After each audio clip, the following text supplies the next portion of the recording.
بسم اللہ الرحمن الرحیم۔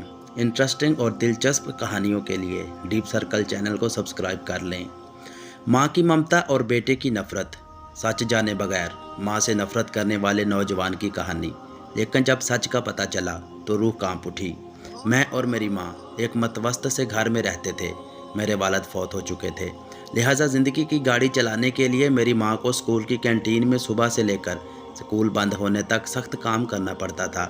میری ماں کے کپڑے بھی کوئی اتنے اچھے نہ ہوتے تھے۔ یہ کوئی اتنی بڑی بات نہیں تھی، کیونکہ مجھے اپنی ماں سے کسی اور بات پر سخت نفرت تھی۔ وہ یہ کہ میری ماں کی ایک آنکھ نہیں تھی، جس سے مجھے میری ماں بالکل بھی اچھی نہیں لگتی تھی، اور دوسری طرف اسکول کے بچے بھی مجھے اکثر کہتے، تمہاری ماں ایک آنکھ سے کانی ہے، جس سے میری نفرت میں اور اضافہ ہوتا۔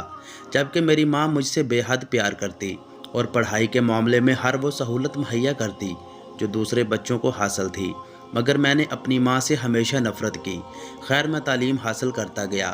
ایک وقت آیا کہ میں کالج کے بعد یونیورسٹی اور پھر کورس کے لیے سنگاپور چلا گیا، اور میری ماں جیسے تیسے میرا خرچہ برداشت کرتی رہی، لیکن میری نفرت باقاعدہ برقرار رہی۔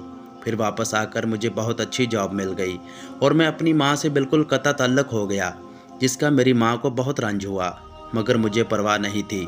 میں نے شادی کر لی اور میرے 2 بچے بھی ہو گئے۔ پھر میں نے اپنا ذاتی گھر خرید لیا۔ ایک دن اچانک میرے گھر کی گھنٹی بجی۔ دروازہ کھولا تو سامنے ماں کھڑی تھی۔ میری بیوی اور بچے تجسس سے میرے پیچھے کھڑے ہو کر بولے، یہ کون ہے؟ جبکہ مجھے بے حد غصہ آیا۔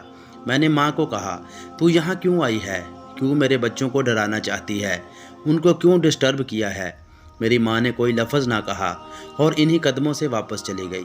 تھوڑا وقت گزرا، پتہ نہیں کیوں میں ایک دن جاب سے واپسی پر اپنی ماں کے گھر کی طرف چلا گیا۔ ماں گھر نہیں تھی۔ ہمسایوں سے دریافت کرنے پر معلوم پڑا کہ ماں کچھ دن پہلے فوت ہو گئی ہے، لیکن ہمسائے نے کہا، اچھا ہوا تم آ گئے، تمہاری ماں تمہارے لیے ایک خط چھوڑ گئی ہے۔ میں نے لیا اور پڑھنا شروع کیا۔ پیارے بیٹے، ہمیشہ سلامت اور خوش رہو۔ مجھے پتہ ہے تم مجھ سے میری آنکھ کی وجہ سے ساری زندگی نفرت کرتے رہے، لیکن بیٹا سنو، تم بہت چھوٹے تھے کہ تمہارا ایکسیڈنٹ ہو گیا۔ تمہاری ایک آنکھ بالکل ضائع ہو گئی، جس کا مجھے بہت دکھ ہوا۔ میں تمہیں اس طرح نہیں دیکھنا چاہتی تھی، لہٰذا میں نے اپنی ایک آنکھ تم کو دے دی تاکہ میرا لال دونوں آنکھوں سے دیکھ سکے۔ اگر یہ میرا جرم تھا تو بیٹا مجھے معاف کر دینا، اور میں معافی چاہتی ہوں کہ تم کو اور تمہارے بچوں کو ڈسٹرب کیا تھا۔ فقط تمہاری ماں۔ مجھے ایسے لگا میری دنیا تباہ و برباد ہو گئی ہے۔ دل چاہتا تھا زمین پھٹے اور میں اس میں غرق ہو جاؤں۔ مزید واقعات کے لیے چینل کو سبسکرائب کر لیں۔